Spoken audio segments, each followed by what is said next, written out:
Hello, beautiful humans. Welcome back to another episode of Naked Sunday. I'm your host, Caleb Nelson. I have my little co-host here, little Remy. She's here with me as well. And today we'll welcome my good friend Burhaan Pattel back to the podcast. We're having a lot of repeat guests on the show right now, and I'm loving it. I'm loving it. It's a great way to jumpstart or re-jumpstart the whole podcast and everything. So thank you, brother, for hanging out with me today on our second of 3 times hanging out this week. So it's good times. Can't get Always a enough. pleasure. Always a pleasure. Thanks, Caleb. Yeah, it's always good to talk to you and happy to support you with the relaunch of the podcast. So yeah. Feeling the love, brother. Feeling the love. I don't know how many of the podcasts you have listened to. Maybe I did it when I started when you were on it last, but I love to start the podcast with why I appreciate my guests. Uh, because I think we need to start telling each other more why we love each other, even if we've told each other before. Uh, but you and I have been working, we've known each other, what, 3-ish years now? We've been working together for about a year plus. And one of the things that has continued to stick out to me that I really admire is your courage to continue to go inward. I think a lot of people, when things get a little uncomfortable and they are challenged to face themselves, they go running in the opposite direction. And what I've found in you as you continue to face all these things and you continue to embrace that challenge, I see it. You already were this very caring, loving, attentive, like service-based, service-focused kind of person, but I just see even more of that emerge from you. So I really just admire your courage and admire just like the good friend that you are, that you just genuinely care about serving and helping other people, and you want other people to win. Like, and that's not it's sometimes sadly a rare quality. So especially in your industry, you really stand out to me, and beyond just your industry, you stand out to me as well as a good friend. So thank you for being you, my friend. No, thank you. And I think you're you're part of that. You're shaping me as we're having these conversations every week through your coaching program. So I appreciate you for that effort and whipping me into shape at some time or sometimes. So you're doing a good job. Thanks, brother. Well, you're shaping yourself. I'm just holding some space and asking some questions more often than not. So See, this is give how yourself humble you are. This is how humble you are. Uh, in fact, it's like I was thinking earlier, what am I going to say on the podcast? And I thought, okay, well, maybe people would be curious as to kind of how I ended up coming to work with you. Almost like as a pitch for you, and you can use this piece as a testimonial if you like. I came to you because I was having struggles in my relationship, or I was just coming out of a relationship, and I recognized you as somebody who's basically got your shit together. And because you're married and because you had a baby on the way or planning family, I think at the time. And I just saw you as this warm, sort of comfortable, easy to talk to human being. And I generally have not had a lot of close male friends, but you are one of those people that I could just open up to and bring out my demons, talk about them, and you never ever judged or never ever, and still don't actually judge or um I would say you do confront me, but it's not in a attacking like, hey, why are you such a moron type of way. It's always from a place of love um and growth is the point. It's like, yes, and you've helped me along that journey. You put me back together when Humpty Dumpty was falling down on the floor, and I am just grateful for that because you're one of those human beings that I go to now when I'm in a bit of a funk, or even when I'm not on the funk and I'm on the clouds and I'm like, am I dreaming? So yeah, thank you for just keeping it real. I mean, if you're going to try to get me to cry early in this one, you're getting close to it, brother. For anybody who's listening, I did not have any expectations of all that kindness being showered my way. There was no paid advertisement or any of that kind of thing. But that means a great deal to me, my friend. And I just love the evolution of where our friendship has gone through this. And, especially the grace you've shown as I've become a father and all those types of things. Like that means a lot to me. Uh, and especially, you have kids, and you shared just some of your lessons and those types of milestones along the way. So it's a mutual growth thing, man, and I'm deeply grateful for you. So all the gratitude just pouring back and forth, my friend. That's the way we just gotta live our lives more like that. I think most people need to start doing that. Um, Before we go too much into just like maybe even how we've worked together, but also where we're going, let's share with those who don't know who you are, and you know yourself better than I. So how about you tell the audience, who are you? I knew Well, that was coming. I knew that I was coming. yeah, no, the introductions always make me a little uncomfortable because I don't like talking about myself much. But to answer your question, I am somebody who works online, have been working online for the last 10 years. And my goal, as you said earlier, is to be helpful, to be of service to people, specifically in the marketing, advertising, business building um, process. And I'm very proud and very happy to say that I've helped a few clients build some really good businesses in the past. And we can talk about money. It's like some of them have reached $1 million in revenue, and of course, it's combined efforts with lots of back end things going on.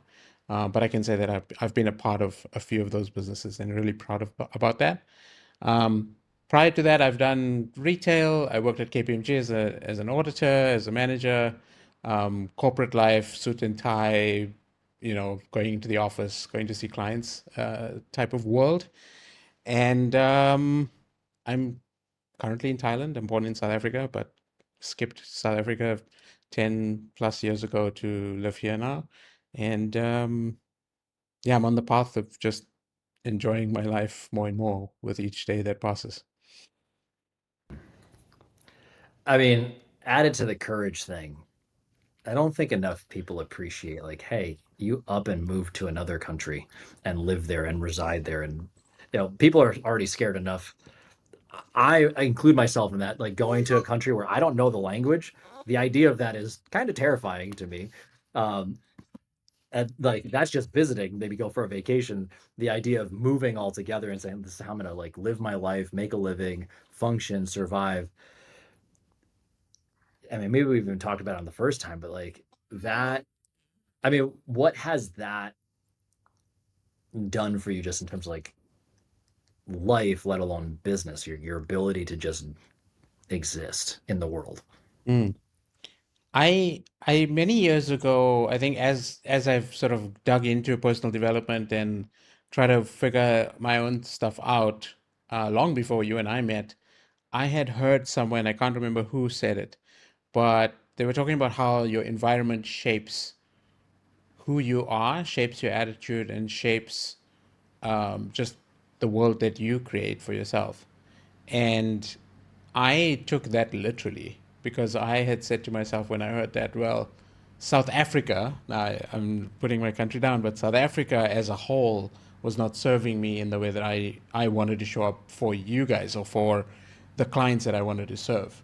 Being online with the internet not being up for like 2 or 3 days a week, or the electricity being off for 2 or 3 days a week, those days we were on Skype calls trying to make money, like literally trying to make money by the hour, and the internet drops or the electricity drops, and it's like, oh crap, I can't earn my money now. It's like, and so because of that, I thought, okay, well, where in the world could I be that is safer, that has a better infrastructure, and that can actually support my dream lifestyle or the life that I want to have. I had an inkling, I had an idea as to what I wanted to do or where I wanted to be, but I didn't expect all this. I had never been to Thailand before. It was literally blog posts and Tim Ferriss's book where he spoke about Thailand, and a couple of other websites that I had visited that basically showed, I think YouTube as well.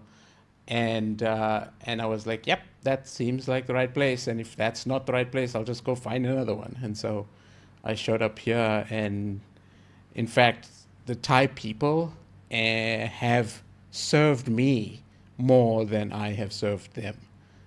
Is the way that I can put it. So it's been amazing.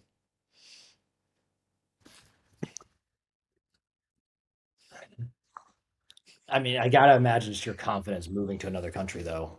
Like, cool, I'm doing all this now just to like go talk to strangers on the internet and like make a business function. That's in and of itself. You know, you and I have talked a lot about fear, and that's what holds so many people back from doing anything, let alone pursuing any element of their dreams. Mm. Just the fact that you had the balls to say, I'm gonna up and go. What was like the dominoes after that that you started to see like in your life after you made that move? I, you know, talking about the fear or the courage, at that point, I had no inkling as to what fear or courage was. It wasn't a thing that I was like, oh, I need to be brave. I'm going to get on this flight. None of that crossed my mind. I was just like, this is something I want to do. I'm going to go do it. It wasn't like, sure, I had these thoughts of like, oh, am I going to like it? Am I going to be safe? Will I survive? Fine. But it wasn't like I backed my I backed out of the decision because I was scared. Uh, I just knew that I needed a good place to set up so that I could have good internet and electricity and get work done and make money. Like that was the goal. And yeah, it ended up being that way. But to answer your question, I think it was it, to date is probably the boldest thing that I've ever done, and it's the thing that people recognize or at least hook onto as you did now as well. Is is like, oh, that was such a big decision, such a big thing to do, and yeah, from a confidence point of view, I was like, when I got to the first, I remember I got to the December of that year that I landed in April of was it 2014, 2013, something like that, and in during the December holidays or whatever, it was Christmas, New Year's, and I was going through and just writing my like journaling on the year that has passed, and I was like, I survived. And it was only then when I realized that, oh, actually I can do this anywhere. I could put myself in almost any situation and find my way around, mostly because I could make money from anywhere. And so it was like the goal was, okay, as long as I have money coming in or money saved up, I could show up anywhere. I could do the work, serve the people, buy my food, buy my, rent, pay my rent, and do all of these things that we need to survive the basics. And so that's kind of where it is. And I think now, even now, speaking about it, I still have that same feeling. In fact, it's probably stronger now. Maybe if you put me on the moon with an internet connection, I'll be able to survive. I remember that you shared that reflection maybe a month ago in one of our calls about like, oh, hey, I could live anywhere. I could just post up and I'll be fine. Hmm. What you want, isn't it? There you go. Here. Yeah, that's what makes you happy. Uh, and I thought that was just really cool. I think, something I was just thinking about as you were talking about this past, what do you say, 10 years you've been in business. How, I mean, I guess one of the biggest things, like what has changed in your perspective on running a business and how you operate in and serving people, especially like let's use specifically like to your industry. What are the things you learned that you didn't think you were going to learn about serving people and growing a business? In these 10 years, I think I mean, there's the common thing of, oh, you need a good product and then you need good marketing and maybe you need a following or you need advertising. Like those are all the tactical stuff, tactical things. I think deeper than that, what I've discovered over these 10 years is you actually need to be a good human being in the sense that when you make a product or you deliver a product to somebody, that they actually feel the value behind that, that they actually appreciate. And a lot of people don't actually appreciate it, but it's like as long as you have that feeling that you're putting out your best at that time, and of course, best fluctuates, but that you're doing your best in that moment, or for that specific service, for that specific product, and the other person at least recognizes that to a certain extent, that foundation I think is critical. From working with 300 clients at this point, it's like the ones that don't make it, the ones that are just trying to make a quick buck, don't have that basis. They don't have that foundation of they're here to serve or they're here to do something worthwhile. Just you bringing that up, like restarted that conversation we had. Here, Remy, take this. A few months, was it maybe a couple months ago, around like looking at people's land. Remy, chill out, baby. She got a lot to say today, apparently. We were talking about landing pages and like the deeper meanings behind what limitations were on that. And hey, did this? I thought I had timed it perfectly for a nap today. We did not get that down. Um, what we're talking about, like what I love that you addressed there, is the difference between this external tactic. Yes, I love you very much. Here you go. You want to be the center of attention. This difference between this external tactical knowledge based stuff, but more this internal. Do you want to start the question again? Yeah, appreciate it. I want to like lean into this a little more because I think this is a big breakthrough that in some of our own conversations just together. We were talking about landing pages. You deal with a lot with people marketing, ads, that kind of stuff. And landing pages are a big element of that. But it's like the window and it's that you're only getting the surface.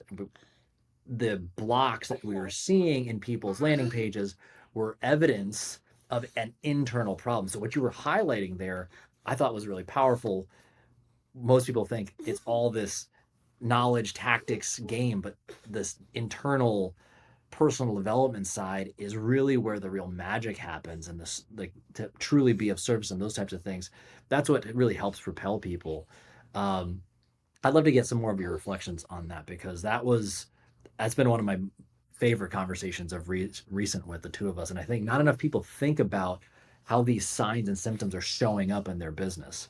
Sure. Well, how to answer that? It's one of these things where not just on a landing page, you'll see it on somebody's Instagram profile, you'll see it even in person when you meet them. I'll use the example of makeup. It's like somebody who's wearing too much makeup. Like, are they trying to cover up imperfections deeper down? A landing page that has too much copy or is very wordy and super long and maybe just hasn't thought through what's the easiest and quickest way to say the thing that they're trying to say. Um, they're trying to fluff you up and hide the value that they have because they're insecure about it, or they're trying to fluff it because there is no value and it's just they want to make it look bulky and beefy.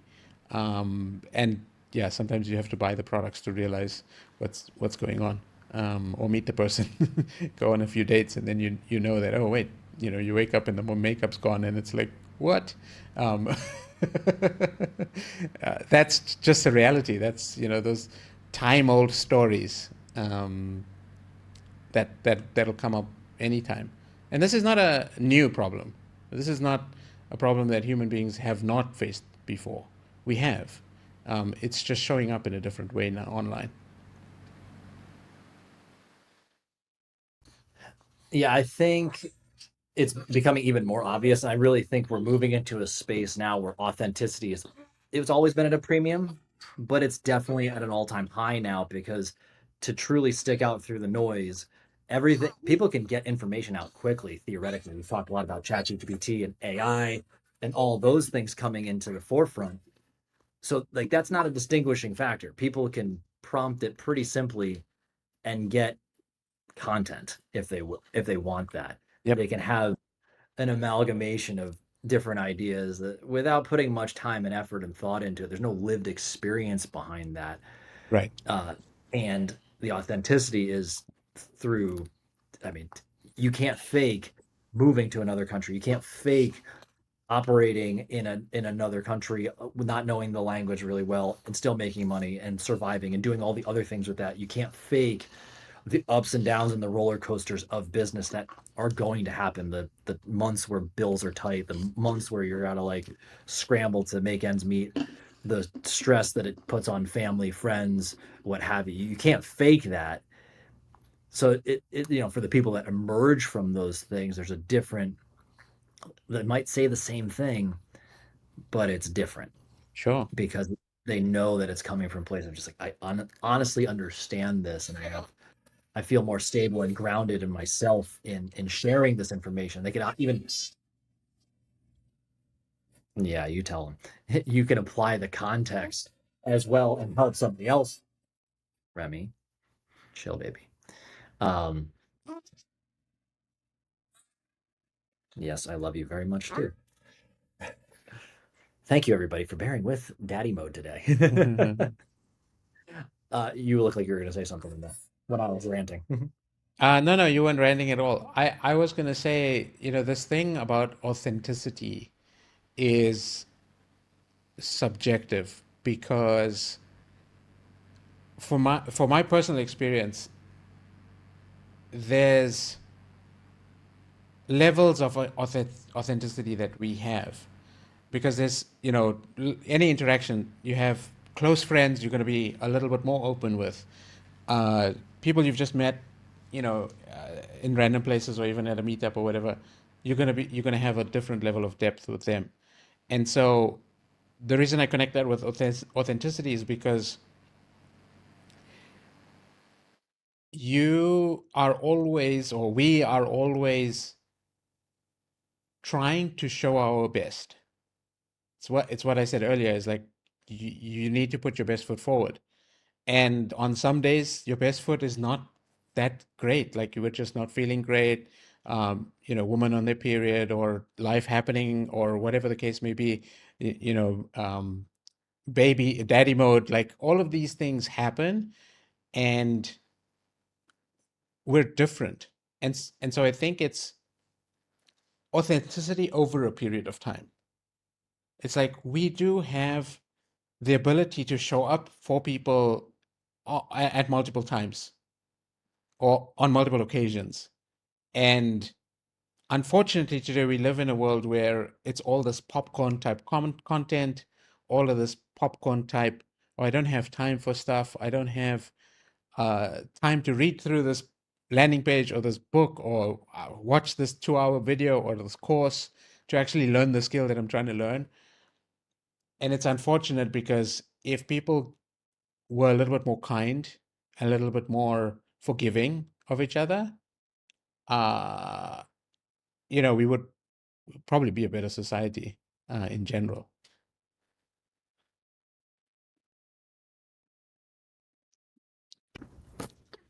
Now, I liked what you were sort of bringing up a little bit before about, you've done a great job of like using analogies to like help use relationships a little bit before dating, things like that.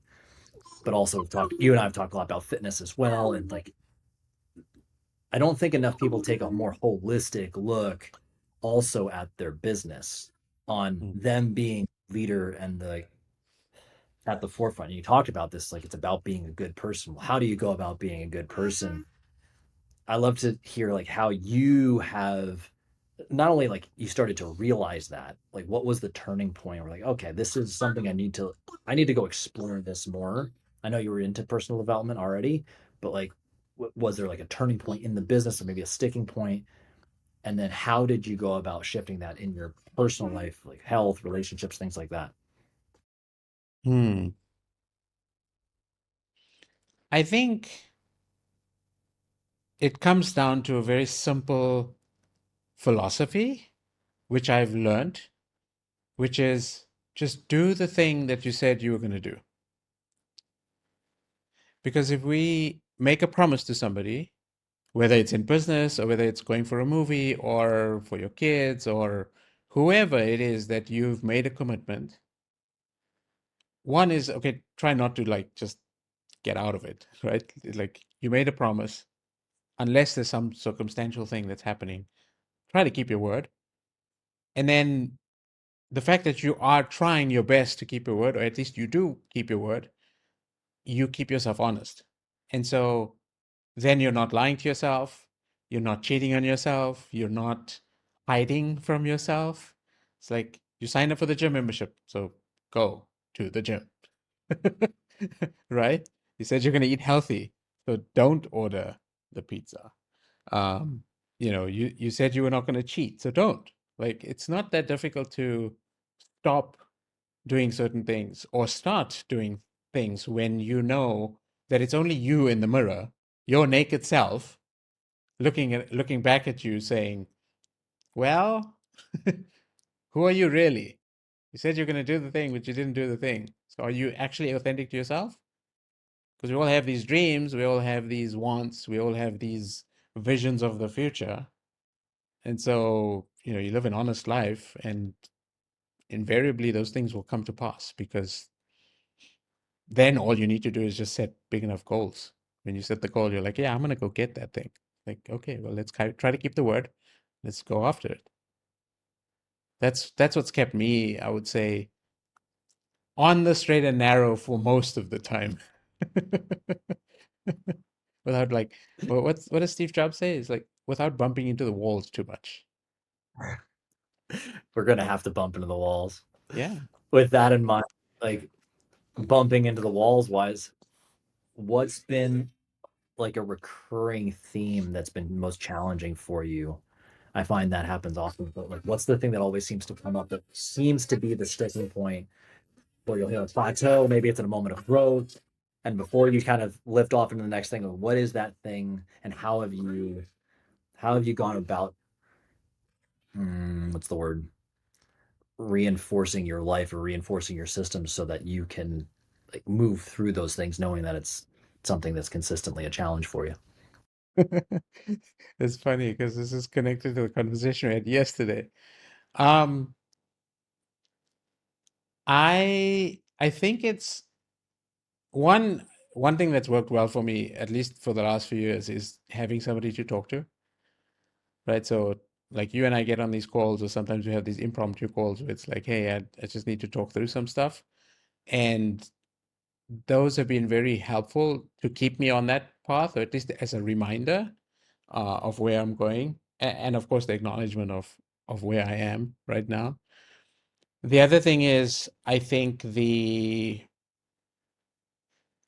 when you keep your promises to others, right? So one of the things that I do is I make a list, which is a really short, small piece of paper with just lines on it, and it's literally bullet points of things that I need to do for the day. It's got the date at the top, and then it's all the items that I have on my to-do list. And when I look at that and there aren't things scratched off for the day, it well, one is like making the list, and okay, these are the commitments I have, because these are commitments to myself, but also commitments to others. And so as long as I'm scratching those things off, and they don't all have to be done on the same day, but it's like I have this awareness of these promises that I've made. And because I'm hoping to be somebody of integrity, those things need to be done so that I'm happy, and so that the people that I'm doing the things for are happy as well. That they're satisfied, they're getting the thing, that their business is moving forward, all of the things. Um, and so that's, I think, those are the tools that I have for that. It's like, who's in my circle that I can talk to about this specific problem or this challenge, and what are the things that I need to work on today or in the next couple of days that are going to keep me on track.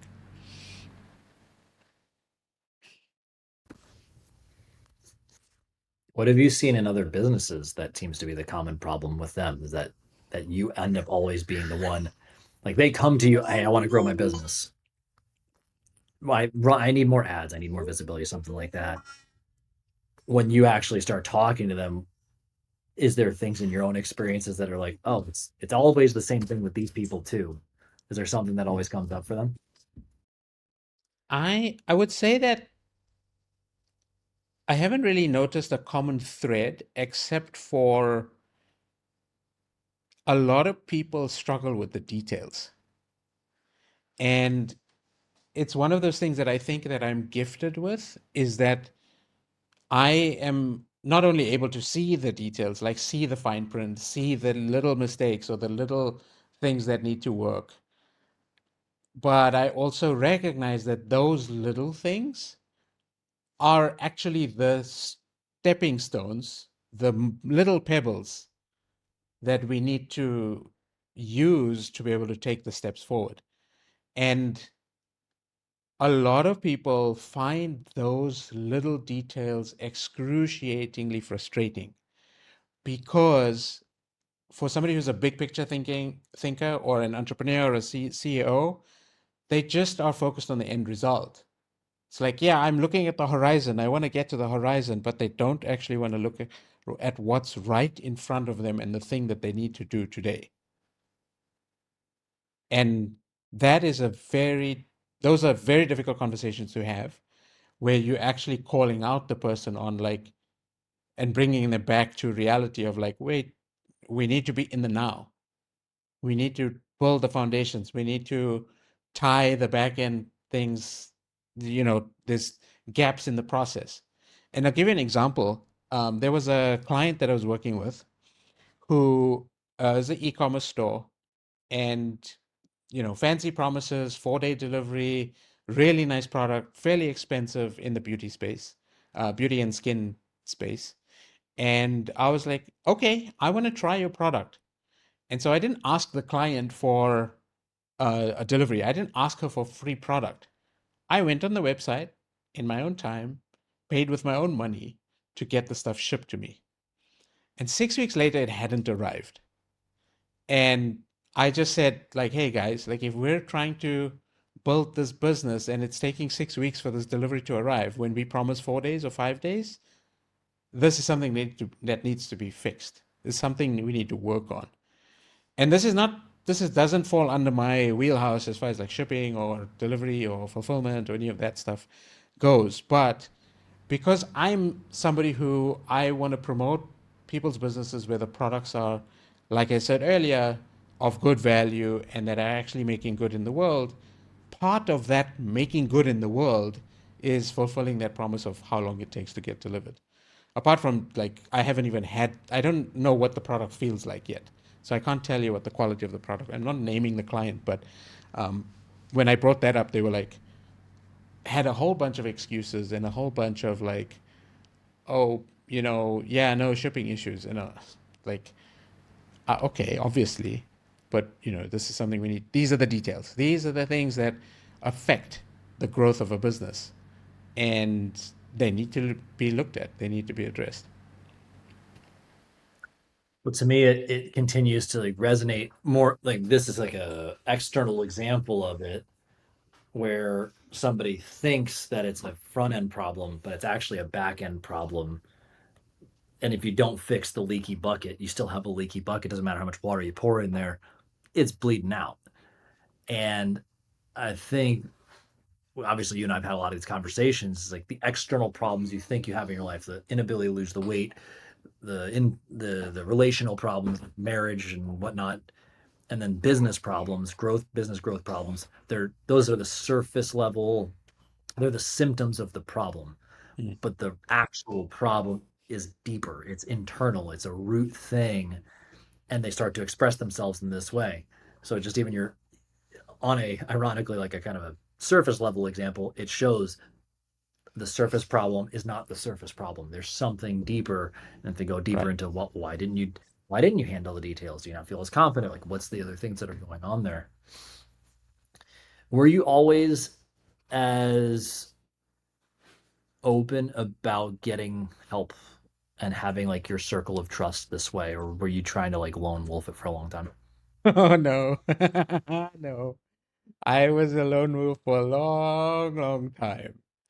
Um, I mean, people who buy a one-way ticket and just land in a country without being there, generally those are the outcasts, those are the black sheep, those are the tribe members that didn't quite make it. Like, yes, that's me. Lone wolf, here I am. Um, no, I have not always asked for help. In fact, as you know, in many cultures, asking for help is a sign of weakness. It's a sign of, why don't you know? You're not smart. Why don't you know this stuff? It's like, this is how society is. I mean, I come from a Muslim Indian background, and you know, it was just not easy to, especially with an older brother who was a bit of a bully. It was very difficult to be sensitive and be seen as needy. And it's, I mean, this is just the way it is sometimes for a lot of people. And I had to learn. One thing that I did during those lone wolf days was I went reading books, because I figured, okay, if I can't speak to anybody, then I might as well just be quiet and learn on my own. And so that's what I've done most of my life. Is all the, a lot of the stuff I've picked up or learned or found my own way, blog posts, YouTube, um, books, a lot of books. And it was only later that I actually realized, okay, wait, there are people in the world that I can open up to and speak to. And that was, the first time was after my first divorce. And there was a friend of mine who said, oh, maybe you should go speak to a therapist. Like, why don't you just talk to somebody? And at that time, I was fairly broken, very heartbroken, very sad. I wasn't able to see my daughter. Um, I was broke as well. Had a very fancy job at KPMG, but I was broke because of the divorce and like living in living with almost no furniture. My parents had to help me, like they helped me furnish the place because I didn't have enough money even on my credit card to be able to furnish my own place. And going to therapy every week and speaking about things and trying to understand why and how and what is the purpose, what is the reason for all this, as you usually do. That those conversations help me. And I would say that any now I've realized that actually that is not a weakness. That is actually a sign of strength, because when you ask for advice, or when you at least involve others in your life, even like relationships that I've had in the past, it gets easier because now there's two people or three or four people working on the same problem. So Would you say that was the biggest thing that you had to unlearn from your childhood and your upbringing, or is there other things that really stick out to you that business life, everything kind of had you've evolved into this new version? What were some of the big things that you've had to unlearn or grow through? yeah, also asking for help was one thing. The other thing I would say is recognizing who I am. That exercise of looking at the mirror and actually seeing who you are is a very, very valuable and very difficult exercise to do. And it took me a long time to let go of the identity that people had given me, that I had learned to believe, and then make a conscious decision to start shaping. Well, one was I had a coach who told me that I could be the character that I wanted to be, that I could actually learn to be a different way, and that it was just a choice. Because at the end of the day, I mean, this, like, now speaking about it, it makes total sense. When we're born, we copy and we shape who we are. And if we're copying a narcissist, most likely we're going to be a narcissist. So if we copy somebody who's loving, we're going to be loving. And so I didn't like the environment. I didn't like the culture that I had been brought up in. There's certain elements that are obviously fantastic. There's like a lot of discipline and a lot of hard work and a lot of principles, but there were parts that the rules and the it being feeling boxed in, that didn't quite suit me, because I've like lone wolves. We want to explore. We want to go see the world. We want to do things. We want to try stuff. And so I that coach said to me that I don't need to give myself permission to be who I want to be. And so it was me giving myself permission to shape who I wanted to be. And I guess it was, some good books and some good mentors and good conversations with therapists and good people out there that I realized and was then able to pick parts of the characters, even from movies, from actors and characters on TV or even fiction books. Like, was able to pick the characteristics of those people that I liked, and then almost studied them in a way where it was like, oh wait, I like how he said that. I should say it that way too. Uh, just little behaviors like that that I think shaped me. I love the intentionality about how you've looked at finding the role models or just examples to emulate, not just passively, oh, this is what my environment is. I can't do anything about it. I see so many people fall into that trap where it's just like, this is the way it's always been, as opposed to actively seeking out and like challenging yourself ultimately. So, is there another way to do this? Mhm. That in and of itself, to break free of that perceived mold, is so difficult. And it takes a lot of upfront energy, sometimes like a big move to another country halfway around the world. It's certainly going to change your environment real fast. So that's going to be different. I equate it a lot to like most people going off to college. You can reinvent yourself because there's not anything, the for the most part, the people that are around you don't know anything about you. So you can present in any way and shape this new personality with a fresh start. Hey, everything's okay, honey. Here you go. Relax. Yeah, but You're there's a right. danger there too, because it's very easy to copy others who we like and placate to be like those people, but actually deep down you don't have the value system, you don't have the beliefs, or you don't have the foundations to hold that up. And this is coming back to the thing we spoke about earlier about authenticity is that's unfortunately how a lot of people have developed their characters is they're looking at these role models or these influencers or these creators now that we're calling them online and saying, "Oh, I want to be like this person," and then they copy. But and this is in business as well, especially in business, especially in the make money space.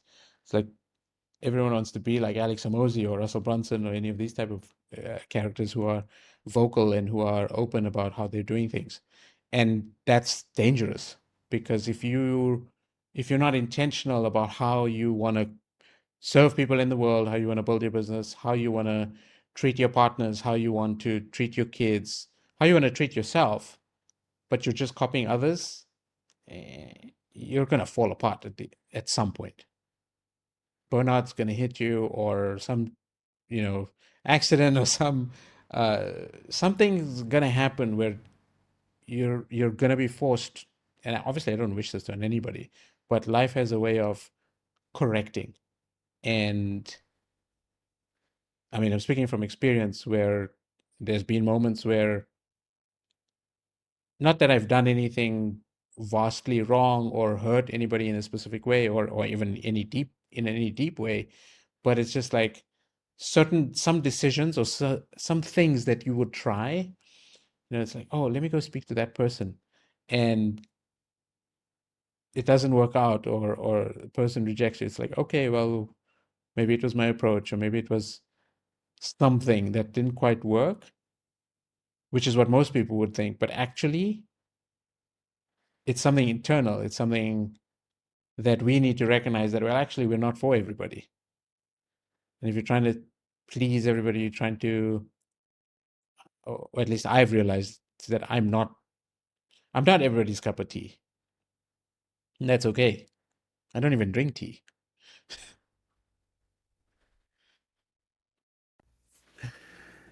Yeah, I think it's a strategy. Like you said, like we use the scaffolding of other people's habits, behaviors, things like that. And then naturally, the longer you go with it, life, as you said, has a way of correcting. I'm viewing it almost like there's the marble. You were given the marble through this, example, and then life is the chisel and it chips away until all that's left is what you really are. And I think when we start to view our relationship maybe with stress or with life experiences and pains and things in that way, in that lens, it makes it seem in the grander scheme more purposeful because now it's, which also makes it more palatable and enjoyable, perhaps, if we want to say that, because it's serving some bigger purpose. It's all leading towards this final product that is truly beautiful, which is the most authentic version of ourselves. So I really like the way you describe that. It is important to not just get too caught up in like, here's a model, but it's not the model. It's not like, the way that and the only way. You're gonna have to make it your own in some way, shape, or form, and that will emerge. So that was very insightful. While you're sharing this, especially you kind of mentioned relationships a few times, and a lot of people only see one person on TV or online or wherever it is, and they're like, oh, they're making all this money, they're all this like everything seems great, but they don't necessarily look at the back end of how that person is living their life. And I know we've talked a lot about relationships, but I'd like to get some of your take on just like the challenges, especially for somebody who's an entrepreneur. Like, what are the difficulties both as the entrepreneur, but what have you noticed from other people that are in relationship with people that run a business, own a business, especially that's more purpose driven? What are some of the things that you've seen that are the challenges and ways that you've worked on navigating some of that? Challenging Well, you right here. I'm still navigating. I was going to say this too, is that when you're somebody who's chipping away at the marble, as you say, shaping yourself, that comes with a lot of change, and that comes with a lot of challenge. And being in a relationship with somebody who doesn't quite understand that, who just wants to be sturdy, or just is okay with the block of marble they were given, is very challenging. And that's part of the reason why a lot of relationships, I would say that's part of the reason why a lot of my relationships have not worked out, is because as I keep evolving and as I keep trying to shape who I want and the clients I work with and build these businesses, it's like, the top 1% sometimes say, oh, it's really lonely at the top. It's like, oh, yeah, lone wolf when you start, but they say it's actually really lonely at the top. I'm not at the top, but I can relate to it because there's only a handful of people, from what I found, at least in the interactions that I've had, that would understand that level of loneliness. Because, if you're trying to build a long-term business, you start with something.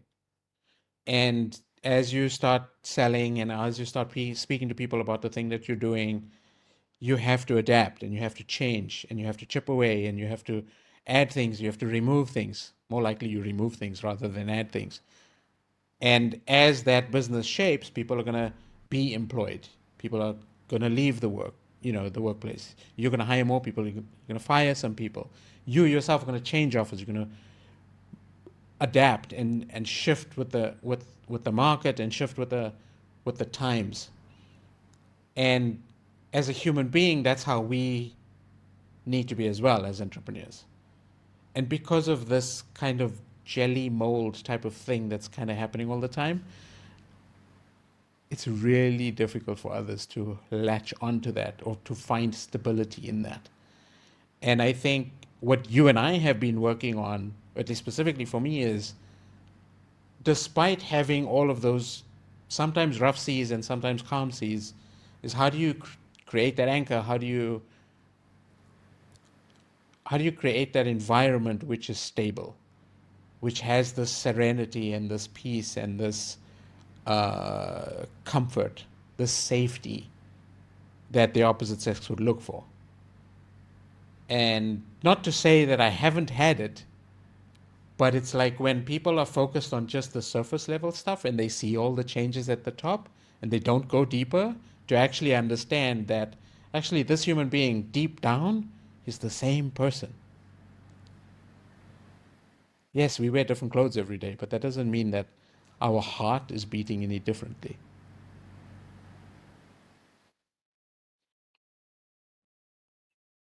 That's a mic drop moment right there.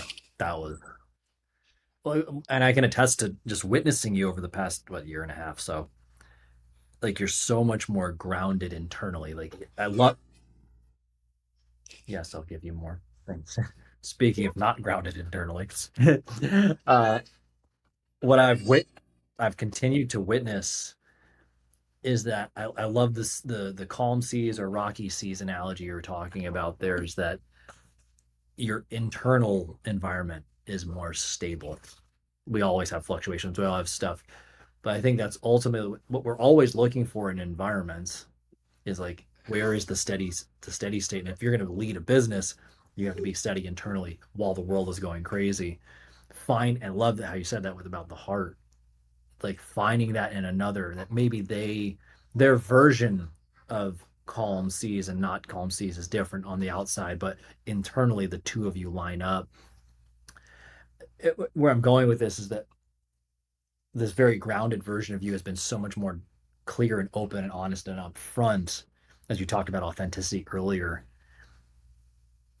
More of you comes out early as opposed to like being kind of hiding some of these traits about yourself, like no, this is the reality of me. It allows somebody the opportunity to both understand you but also to opt in to like, oh, that is something that I'm cool with and I'm okay with that and I understand that. I hear it especially from like my we had a clinic in our thing. You have to talk about things like informed consent. That's part of what it is. Like I'm letting you know. You now have the opportunity. Do you want to take the next step? And that's been something I've really admired in just how much more grounded, how much more clear, how much more direct in a very kind way you've been in your relationships. But also I've seen it parlay into your business stuff as well. Go figure. You're doing very well with all those things. And I'm seeing just the growth on a relational standpoint. It's been really powerful. The other thing I've really wanted to commend you over the past couple of years is the work you've been doing in connecting with family. Like obviously there's a physical distance. That's probably one of my most favorite moments was just like some of those conversations about the healing that you've been doing there. If you feel Mm. comfortable talking about that, I Sure. think this is some of the most un I think it's some of the most unspoken stuff and unrecognized stuff that actually plays a big role in business, but also just like our relationships and our growth as a person. So I'd love to hear just like what you feel comfortable sharing with there. Yeah, I think it's one of those things where when I left South Africa, I thought I left all my problems behind. And before I came to Thailand, I went to Bali and sort of I was there for 6 weeks before coming to Thailand. And in the middle of the 6 weeks, I realized that the loneliness, the struggle, the internal BS that was just in my mind followed me. And so I was like, oh, okay, wait, I've changed my environment, but what's all this baggage that's still with me? And some of that was family. And it's taken some time and it's taken a few years, but I'm in a better space with my parents and my kids now. And it's one of those weird things that happen in the sense that when I started working on, or at least participating more, I don't even want to say working on those things because that sounds like we're grinding gears. Like just making the phone calls, just checking in, even if those conversations were difficult, I saw a lift in my mood. I saw a lightness, or I felt a lightness in the way that I was sleeping and the way that I was interacting with others. I was less angry and less annoyed. It's like when things are picking at you all the time, when things are just not the way that you'd like them to be, there's a build up and there's this residue of just torment or past traumas or whatever you want to call it. Like there's this build up that happens, and so we become tense and we start snapping at people in the street just because. we're pissed off all the time. I started realizing that that feeling was dissipating. It was going away, and it's been. I mean, obviously, it's not perfect. It's still not at a place where I'd like it to be, but there's progress. And through your help and coaching me through that, and also your own examples of sharing, being open with me about how things have worked for you in that sense, it's been really, really, really good.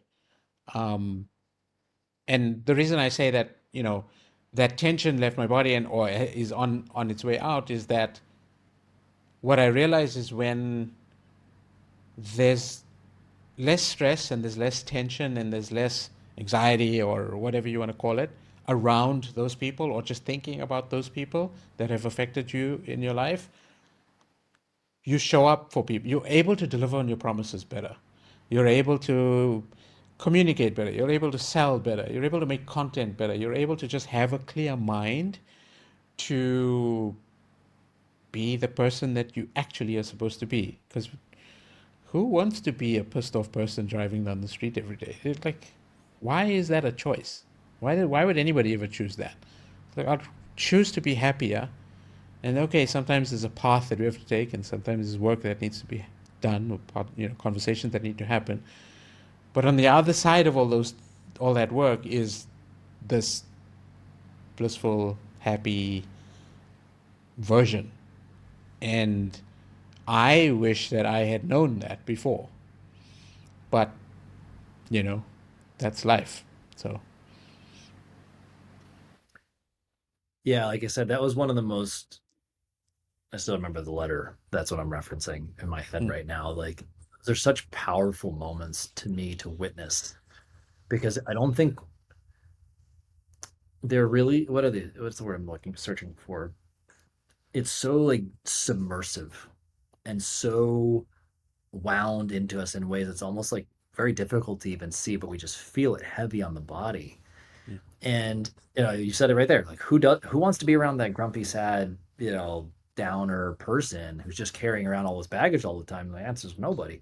Now, to translate into who wants to hang around that person and do business with them, nobody. And I think it's really hard.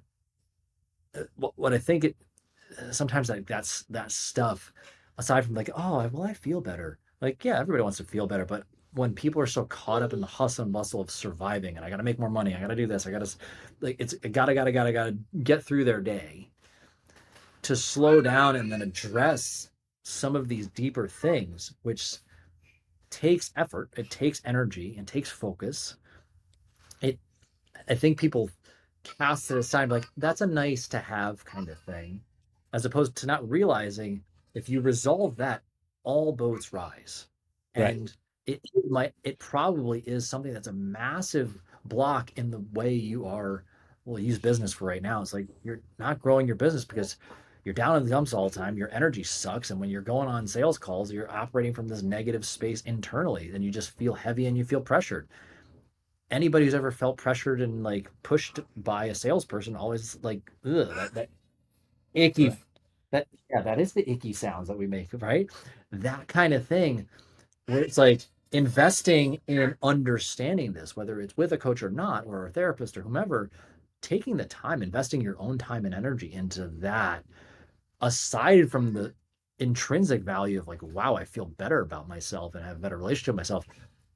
You have better relationships, you have and theoretically also your business grows because of the energy that you're always arriving at because you decided to cut this negative tie to whatever grudges and anger and pain and sadness.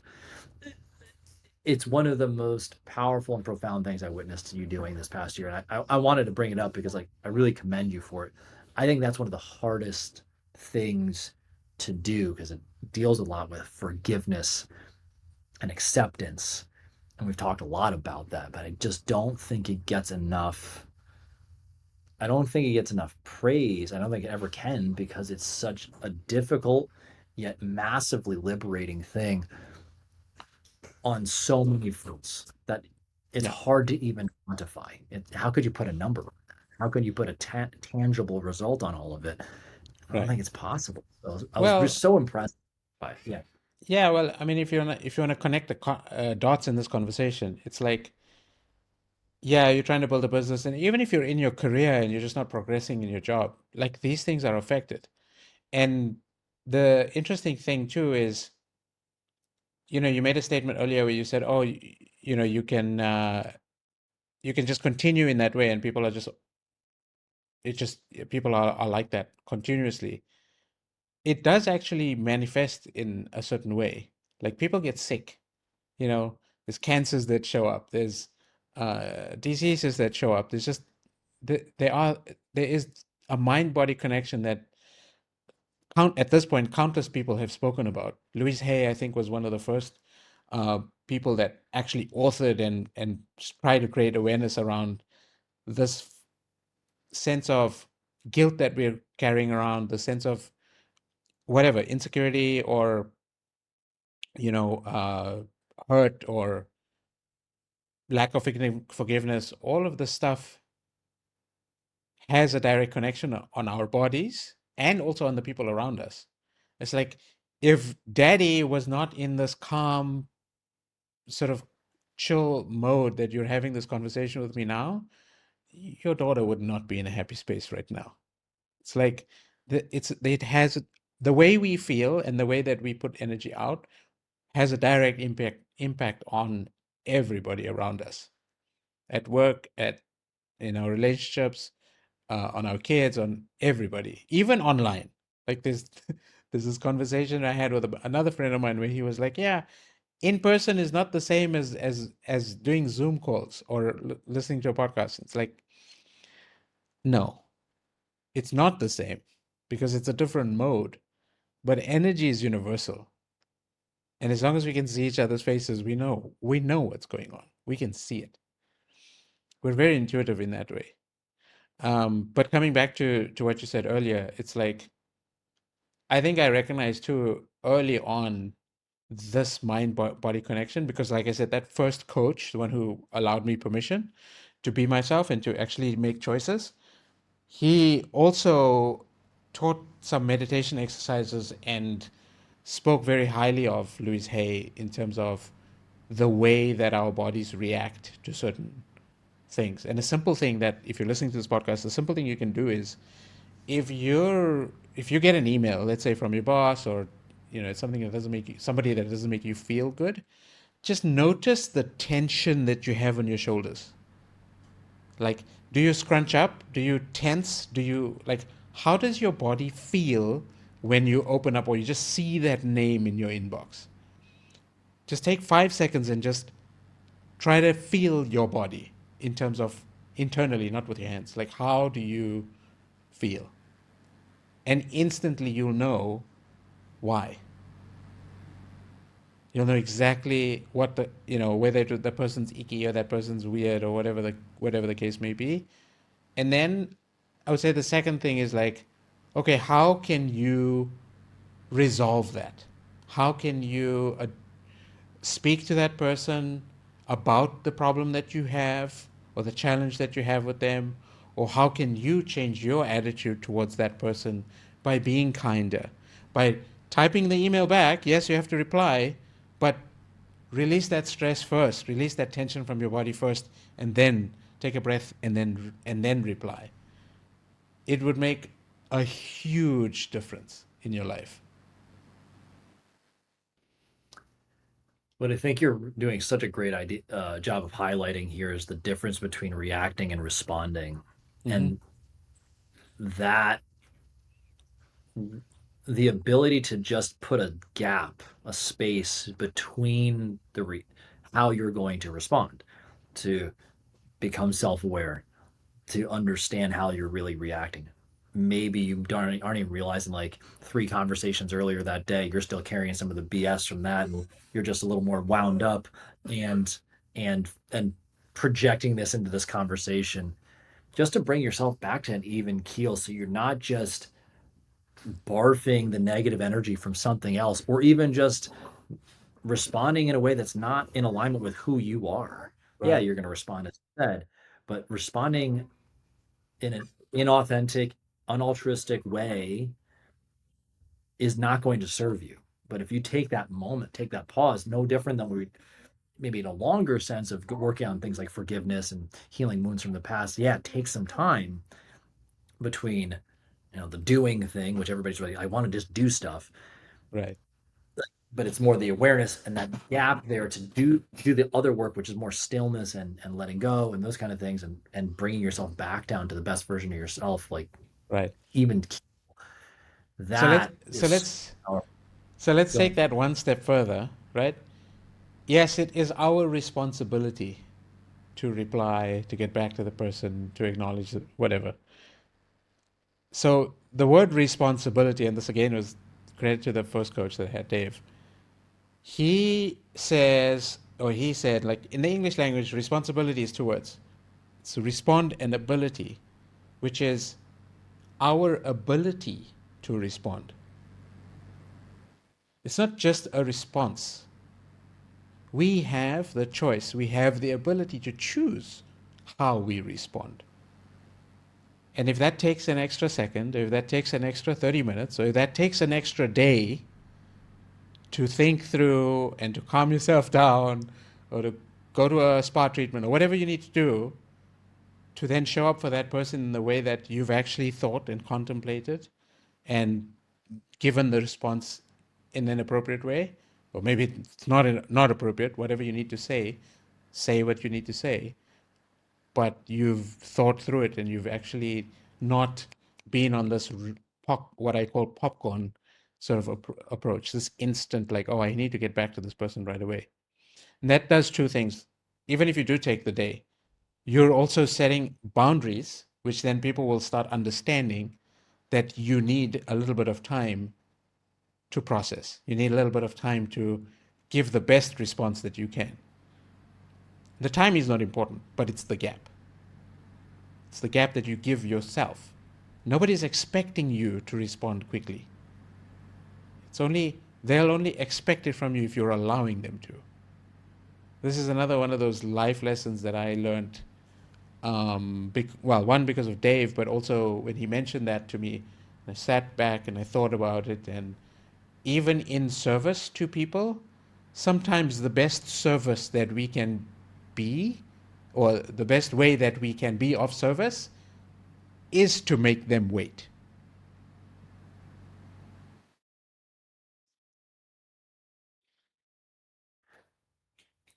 Through the through line I'm continuing to pick up on is really that one big lesson you said earlier about keeping your promises. Even in this element here, whether it's keeping a promise to this person, this theoretical person we're talking about having a heated email exchange or something like that, it's not even about them. It's about keeping the promise to yourself, about showing up as the best version of yourself, giving yourself the ability to respond as you, or are you going to respond as whatever preconditioned programs and fight or flight nonsense that you got going? You said the popcorn brain or the popcorn kind of mind. It's such a.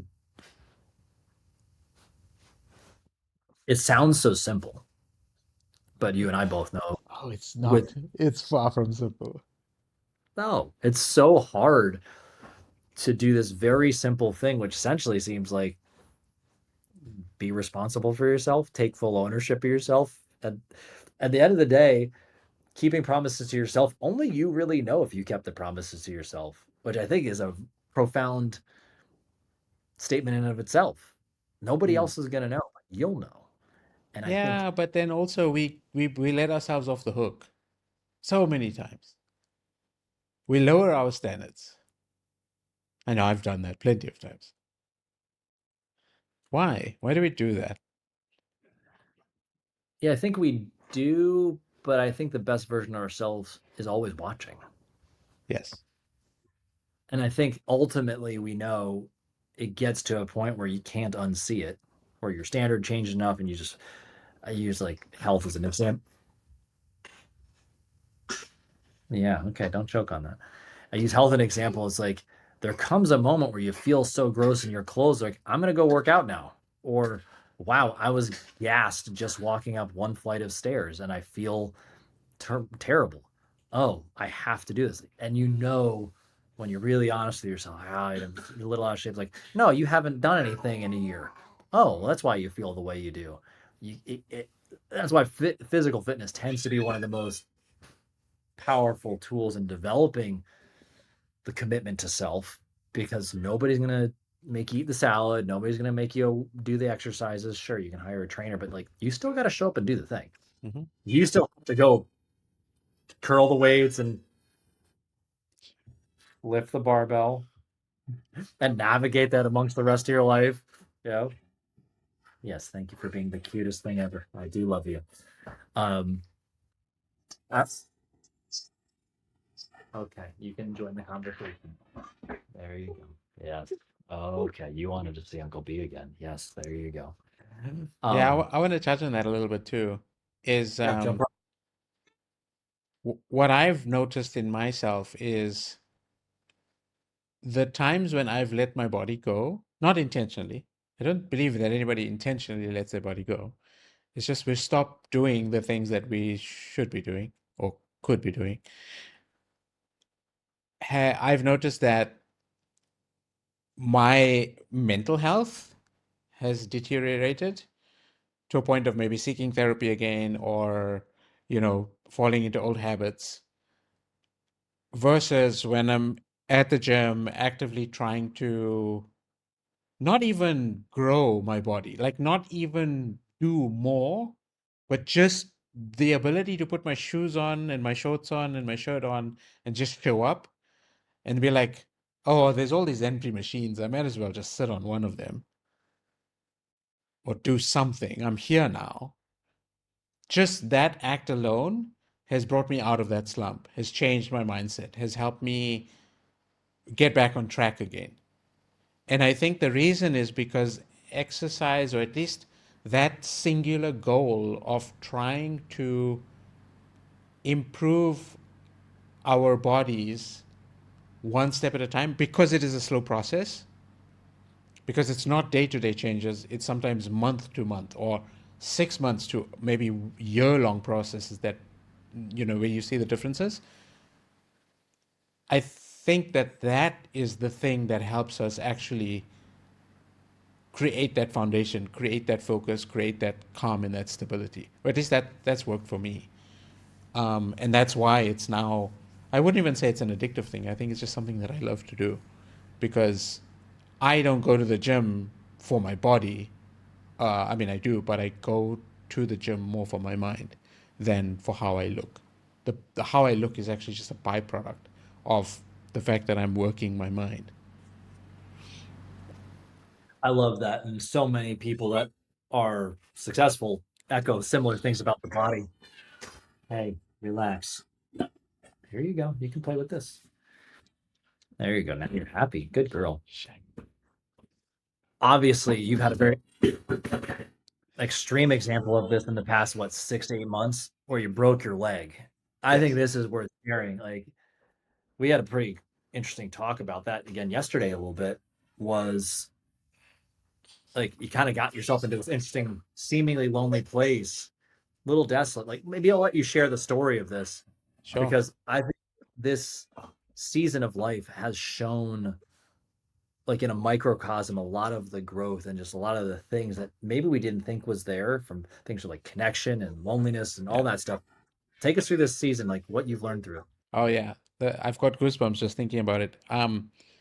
So you so just going back and a little bit of context. So when I got to Thailand, lone wolf, as I had said, and got to this process of asking for help and seeking coaches, seeking mentors, doing therapy, all of these things. And this was the first time in January this year, 2025, depending on when you're listening, I had broken my leg, my tibia and my fibia on my right lower leg, uh, to a point where I needed surgery, and I was basically on my ass for like 4 months, 5 months. And that put me in I wouldn't say in a very negative space, because as soon as it happened and my friends, Caleb and a few other people, close friends to me, uh, were made aware, I basically told them, hey, I'm in the hospital. I sent photos around. Phone calls started happening every day, every 2 days, like, hey, how are you? How are you doing? what's going on, what's the progress like, how's the pain, and these beautiful human beings were just checking on me all the time. And so, even though there were days of severe pain and loneliness at home while I was healing, I never felt so alone that I was not cared for.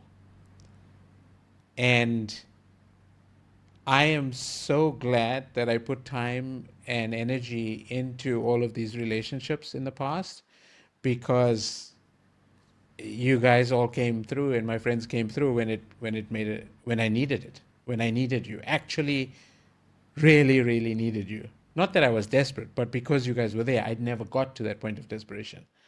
And I would say that my healing was actually quicker because of it, because my mind was in a fairly good space the whole time. And believe it or not, my business actually grew during that time. With the little bit of work that I was doing, it made me realize too that if I'm the bottleneck in the business, then the business just doesn't run if I'm not active. And so I was like, oh, okay, I'm not active. Okay, let me put certain things in place so that I can do the thing. In fact, I had started putting some of those systems in place beforehand, um, which really proved that it was able to work during this time. So yeah, I mean, these healing the wounds, these conversations, these difficult conversations we have, the emails that you need to send to your bosses either late or to address issues or whatever the thing. Those people, when you pour love into them, whether it's to get what you want or whether you're pushing back or setting a boundary, they do always, or most of the time, in my experience, invariably have come back positive in two ways. The people who are assholes would leave.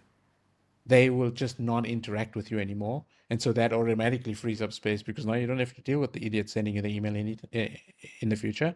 And then secondly, the people who actually care for you, friends who actually love you, people who are actually there to support you and who are vested in your growth and your potential and everything about you, will show up. Um, it was a beautiful thing. And I think this year has proved to me more than anything that I'm not alone.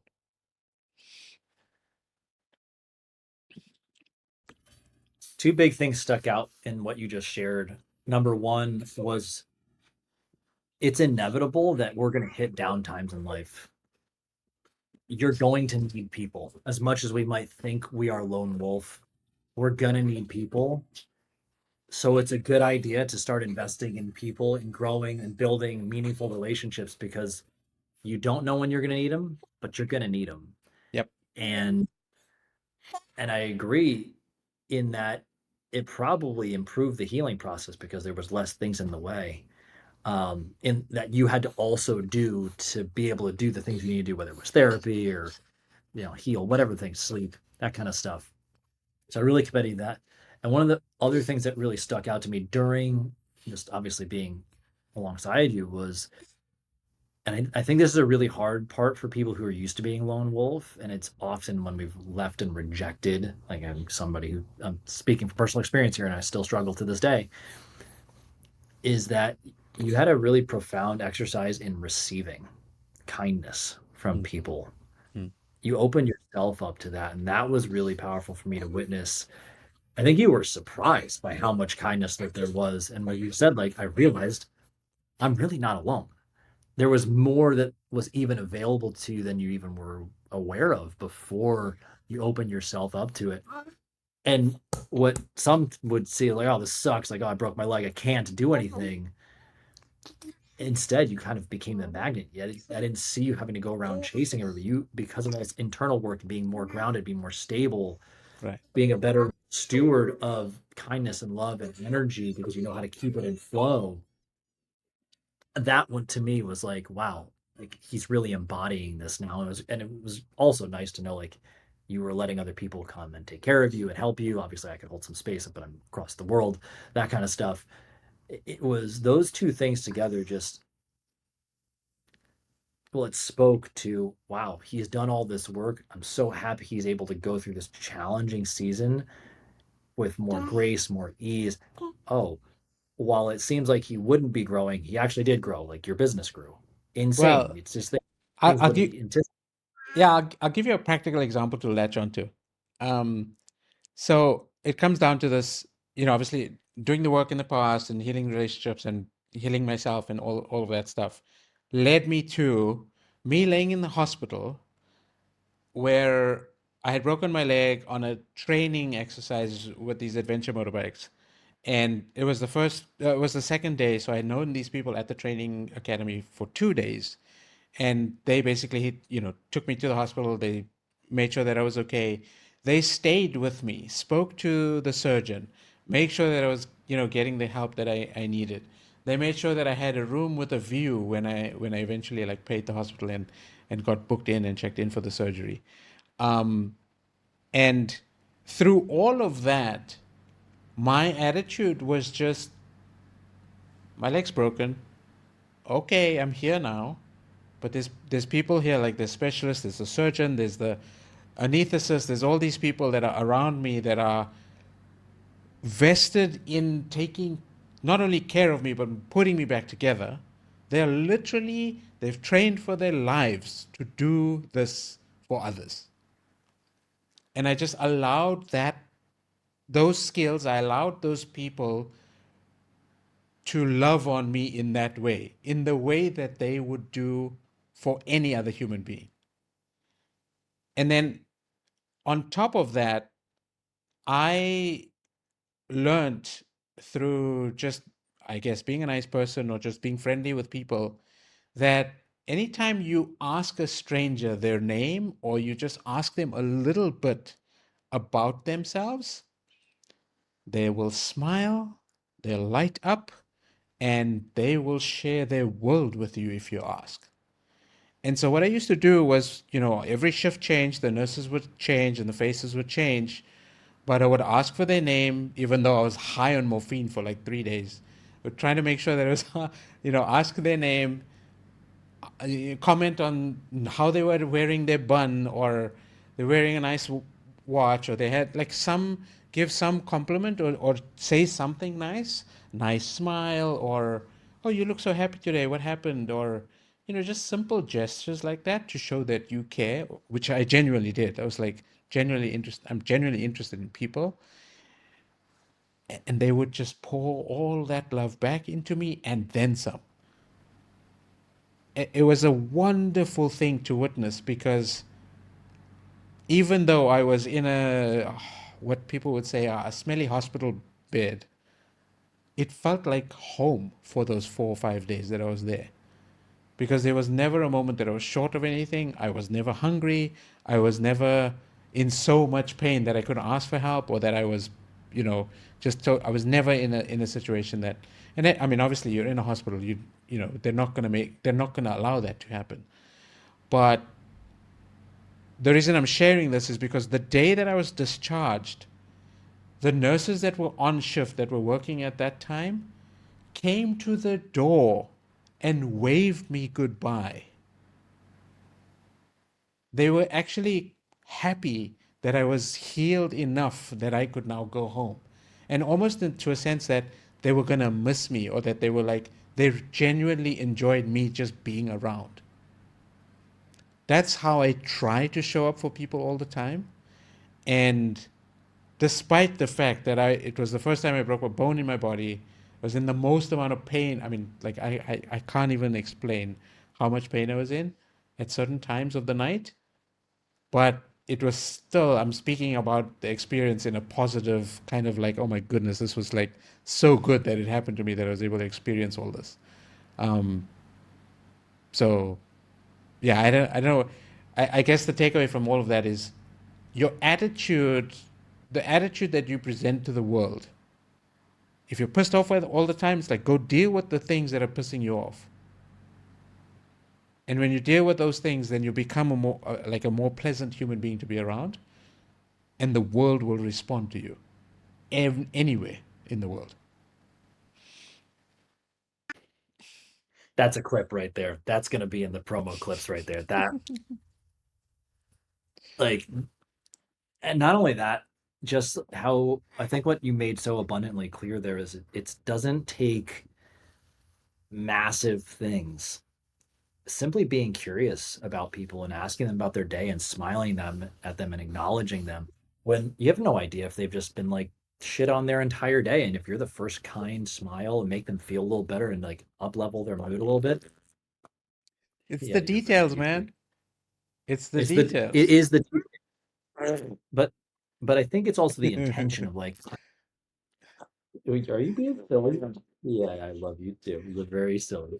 I Yeah, just want to when say, you yeah, are doing an amazing job being a dad and trying to get this I mean, every call that we have, sometimes some days are challenging and some days are not, but you've always shown up consistently well with a smile on your face, and you know it's maybe off-putting for some people to see it, to see your daughter in your hands all the time, and it's like, oh, why? It's not professional or whatever. No, it's a different world we live in now, and it's amazing. It's a wonderful thing to see. I just wanted to say that. thanks, brother. It means a lot, and it's been your graciousness and your kindness that's helped me navigate this. So that means a lot to me.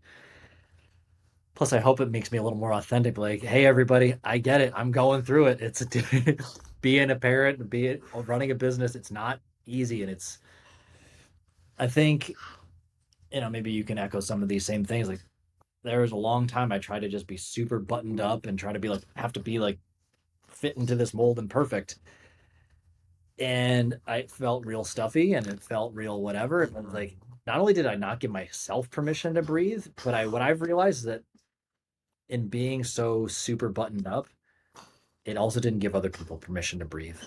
For sure, it's Where that tension I was talking about earlier. It's that, it's that tension. It's right? exactly what it is. It's the tension. And if we're already walking around, and ironically, I've looked at it almost like a coaching life hack, is that if I can just be more chill and give people, bless you, the breathing room to just like let their walls down because I need to be silly and maybe my daughter needs to sneeze in my face or whatever the thing is, She's done more if than it that. allows them to squeeze on more, she's taking a shit and her diaper on her and had to get changed on a call a couple times. Like real talk, like we all can laugh about it. Like if we could just all laugh about it, have a good time. Like at the end of the day, some of the things we're doing, like they're not life. We're not doing open heart surgery. We're sometimes moving numbers around on a screen. Sometimes can we just laugh about it? Like if we can do Sure, that, I like the more human any experience can be, the more successful it often is.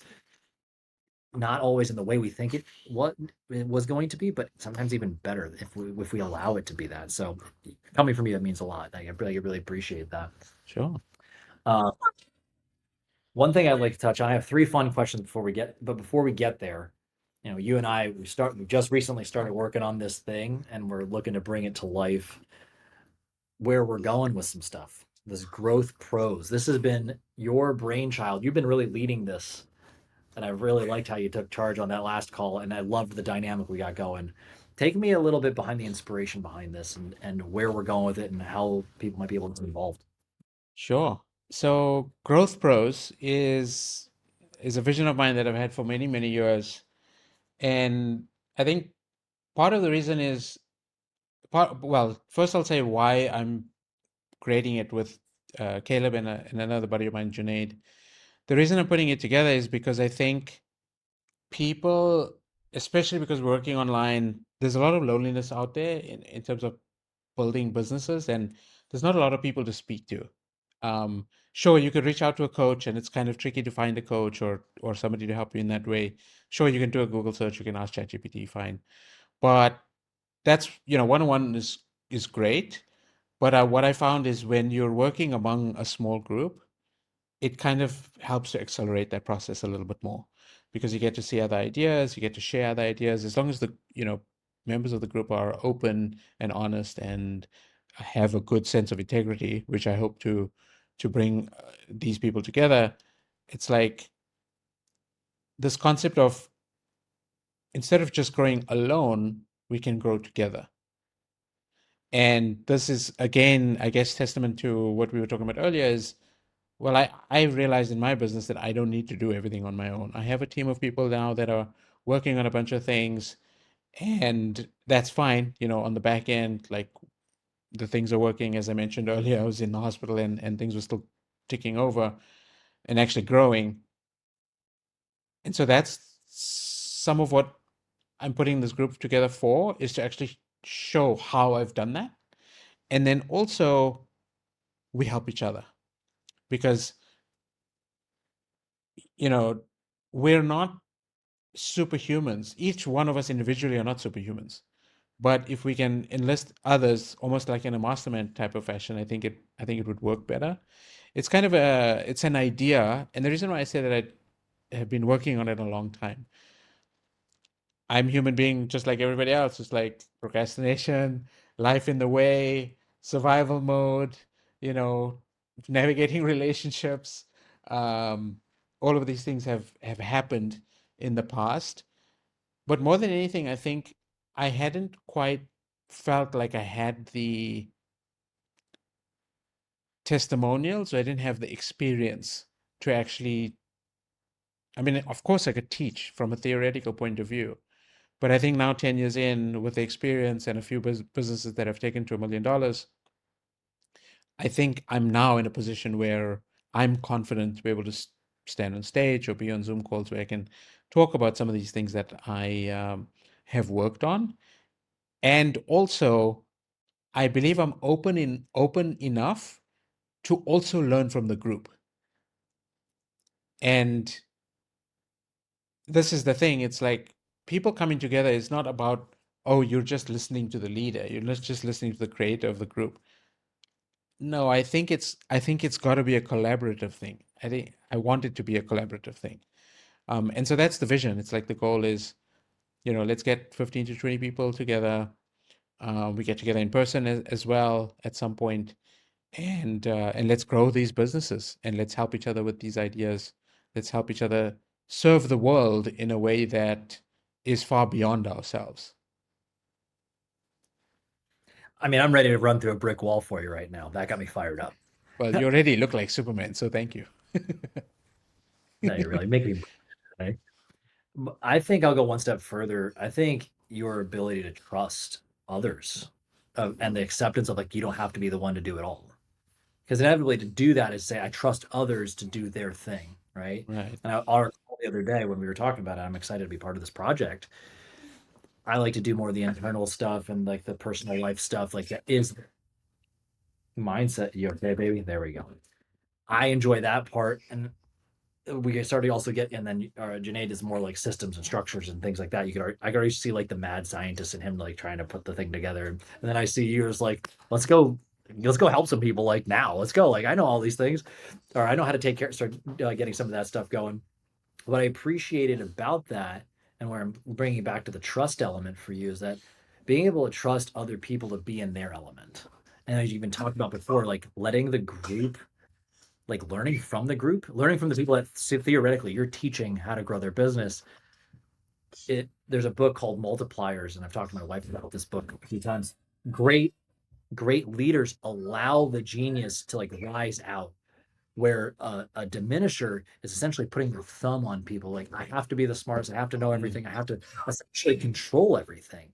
So I'm Mm-hmm. loving that shift. And I know that's a lot from this, all of your work, is learning how to trust more and be more expansive. It's like, let's know, like, this is what you really want to do, not the other stuff. I'm like, cool. So how do I find the person that knows how to do that thing, same values, so then we can all play in the sandbox well together. I thought that was really cool. On top of the fact, I love that you had like, let's start yesterday energy. I'm that somewhere in the middle, and he's like, we'll go a little slower. Like that harmonious balance of energy in a group. I think that's important. Not most people want like just 10 of the same persons. Like that that creates okay, I'll pick you up. Here you go. That creates an imbalance, and often I find like ego battles, and I've been in those business partnerships where you get too many cooks in the kitchen on that, and while they're both good, they start to overlap each other, or they start to conflict with each other, and that energy just doesn't work. It's just you can grow quickly on certain things. Okay, you're right here, baby. It's so cool. But you good now? Let your voice be heard. Okay.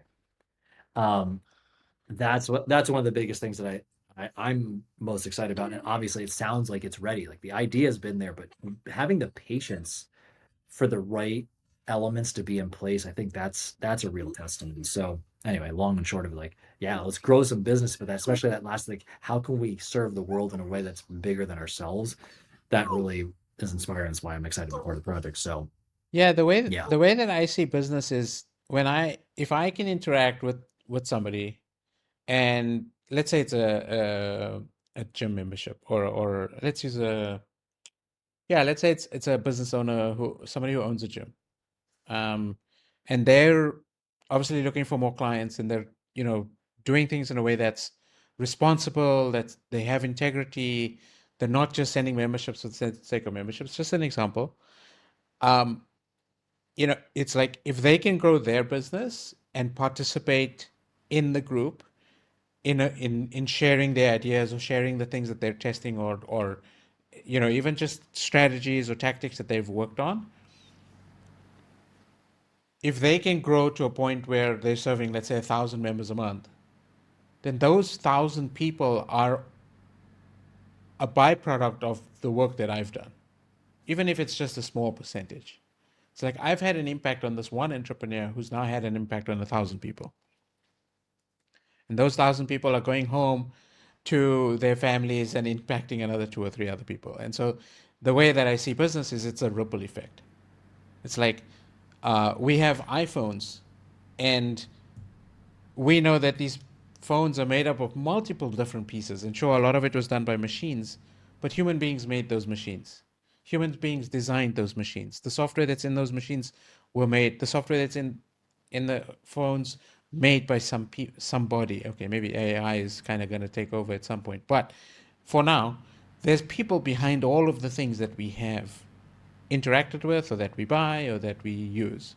And so if I can have a small impact on these business owners who are trying to do good things in the world, then ultimately that becomes kind of my legacy. Even if I'm in the back end, at least I know that, oh, wait, I worked with these 15 or 20 entrepreneurs, and a few of them were able to like do the thing better in a way that they can serve themselves, they can grow themselves as human beings, grow their businesses.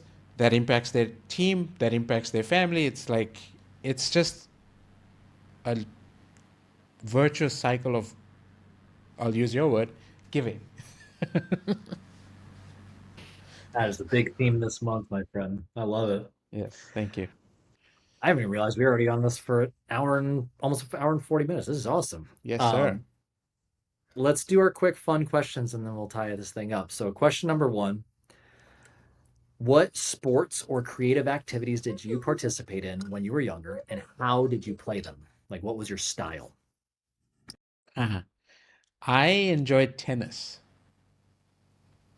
I did enjoy tennis because I'll give you reasons. Football was just too, or soccer, as you would say in the US, was too hands-on. It was too physical for me.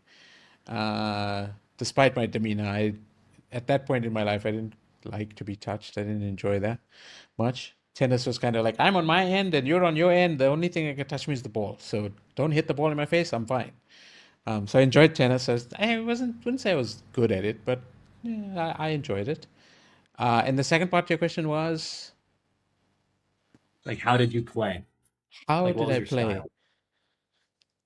I think I played angry, because at that time in my life, my parents were not a very big part of my life. And I think I used tennis, as I said, because of that lonely element, because of that isolated element of it. I think that's why I chose the sport. And secondly, is that I could hit that ball as hard as I wanted. And even though I wanted to win, I played angry and I lost a lot. So you wanted to know honestly, so there's your answer. That's a really unique answer. I'm going to follow that up. If you were to play tennis today, how would you play? And it For could the be doubles if you want to play doubles.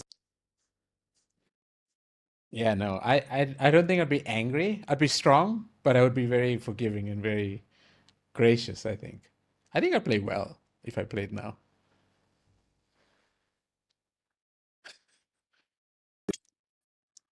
Blah, blah, Oh, blah. shame. Here, She wants to move around. Maybe she wants to go outside for a bit. you're almost ready. Reason why I asked that question and why I think your answer was interesting. Play, and I've described on all these other episodes, play is very important in like showing how we are when it's free play. Right. Making a lot of parallels. Why you said like, I want this. Do you want this? Okay, now you happy? Okay, cool. There's the giggles. When it's why I was so curious, like, how do you think you'd play tennis nowadays? You played angry and you said, oh, you kind of fell short on a lot of things. You didn't always play as well. That's just something that's really curious to me. Like played and you probably attacked business, like got to play hard, got to go hard. And now Mhm. like you have this more relaxed, joyous, playful, balanced, yet Mm. strong approach to how you do things. So I Mhm. thought that was really cool. Often it's like, oh, I still do the same thing now, but you've really evolved through that. And I think that's really exciting. Mm. Question number two. Stranded on a desert island. You get one movie and one show to bring with you. What do you bring in and why? One movie and one show. Like a series?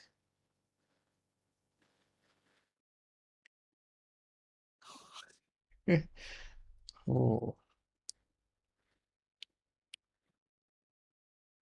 I have a guess on the series. I'm gonna go philosophical and I'm gonna say the movie would probably be Pursuit of Happiness. Yeah. I think I think the family element there, and of course the survival thing, right? Maybe is because you used the word stranded. You didn't say it was like a tropical island, so okay. Series, I don't know, just for shits and giggles, I'm gonna say Lucifer. I did not see that coming. Why would you go with that? I don't know, it's kind of a fun, like, oh, I'm stranded on a desert island. Let's watch the devil play. I don't know.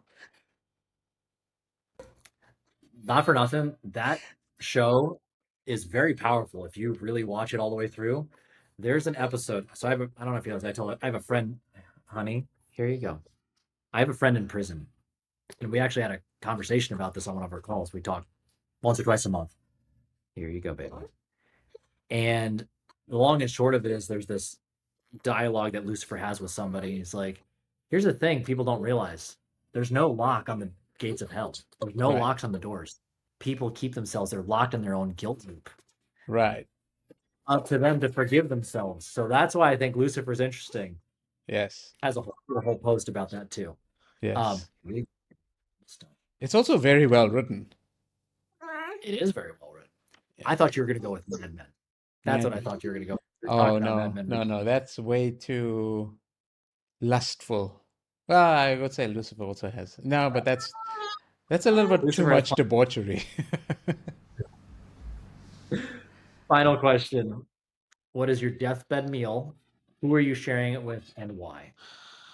Deathbed meal would be a Wagyu steak with vegetables, broccoli, carrots, peas, beetroot, and cheesecake. I would share it with anybody? Who are we talking about? Anyone. Anyone.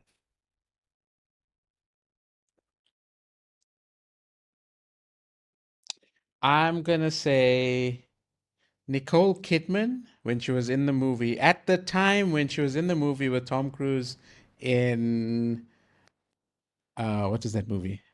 Days of Thunder. You gotta tell me why. Because she was hot in that movie.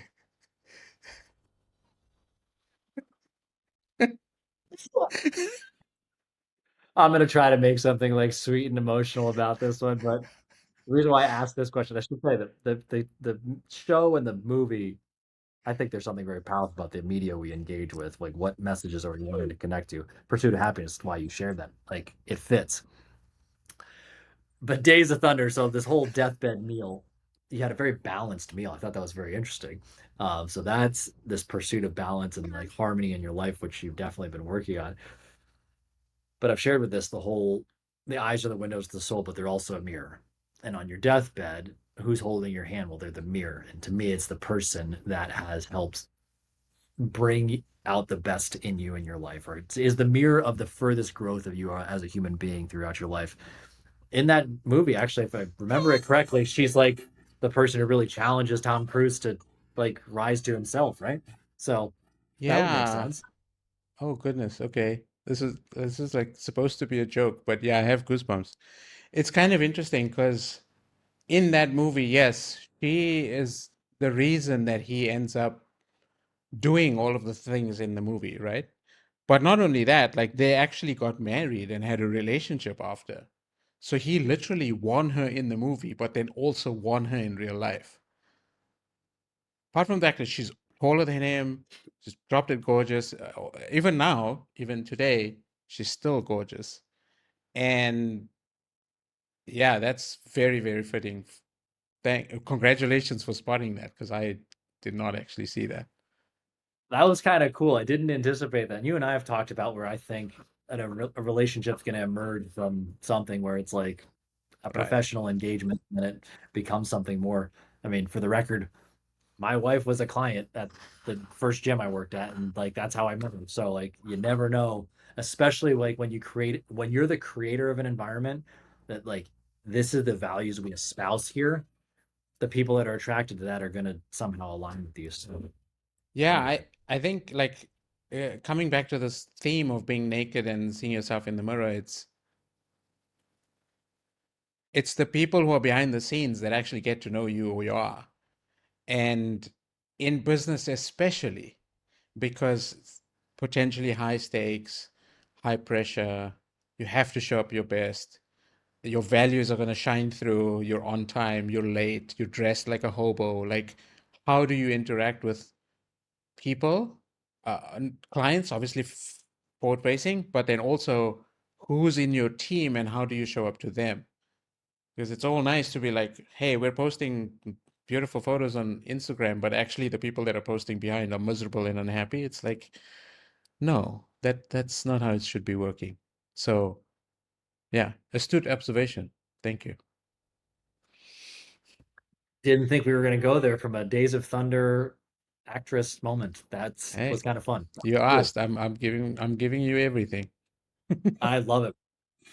By the way, the overarching theme of those three questions is my way of sharing love from my life.